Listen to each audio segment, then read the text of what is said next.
The state government will release the mid-year budget review this week. Now, before you gasp with horror, let me tell you what this means. Every year, the state budget sets out how much the government earned, how much it will earn, how much it will borrow, and where it will spend its money. Your money. The budget review sets out whether we're on track or off the rails. It's normally released well before now, but to make life more difficult for me and you and the opposition, and because it's got a culture of secrecy that a spy agency would envy, the government keeps the figures secret.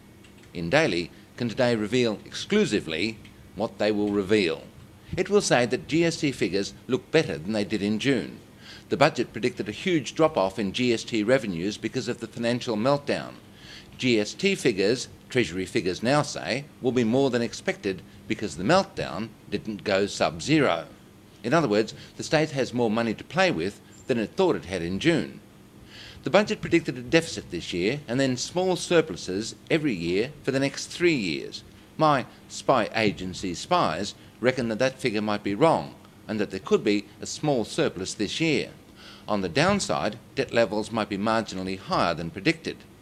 And the government's main problem is how to cope with new spending announced since the budget, like the $450 million city stadium to be built on the ashes of the Adelaide cricket ground.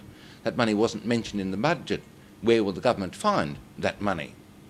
Is it important, a mid-year budget review? Headline news? Well, not so much as new pandas or the tour down under, it's just money. And information. Information the government wanted to keep secret as long as possible, because information is power, and the government keeping it secret is the abuse of power.